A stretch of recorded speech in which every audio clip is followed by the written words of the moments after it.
MOI এর ফুল ফর্মটা হচ্ছে মিডিয়াম অফ ইনস্ট্রাকশন। আমরা যখন বিদেশে কোনো ইউনিভার্সিটিতে অ্যাডমিশনের জন্য অ্যাপ্লাই করি, তখন আমাদেরকে একটা ইংলিশ প্রফিসিয়েন্সি সার্টিফিকেট দিতে হয়। ইংলিশ প্রফিসিয়েন্সি সার্টিফিকেটের মাধ্যমে আমাদেরকে প্রমাণ করতে হয় যে ইংরেজির উপরে আমাদের কতটুকু দক্ষতা আছে।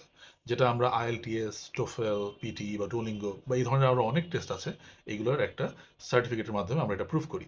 এখন ধরো, তুমি যদি প্রিভিয়াসলি এমন কোনো একটা স্কুল, কলেজ বা ইউনিভার্সিটিতে পড়ে থাকো যেখানে তাদের পড়াশোনার মাধ্যমটা ইংলিশ ছিল, সেক্ষেত্রে কিন্তু তুমি তোমার সেই স্কুল, কলেজ বা ইউনিভার্সিটি থেকে একটা সার্টিফিকেট নিতে পারো।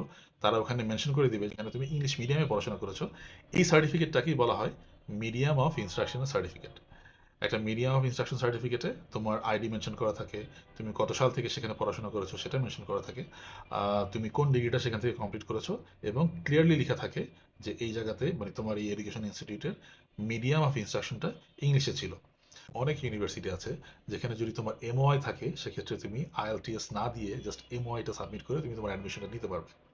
তোমাদের কারো যদি কোনো এমওআই এর স্যাম্পলের প্রয়োজন হয়, সেক্ষেত্রে জাস্ট কমেন্ট করো এমওআই, আমি তোমাকে অরিজিনাল একটা এমওআই এর স্যাম্পল দিয়ে দিব। Thank you.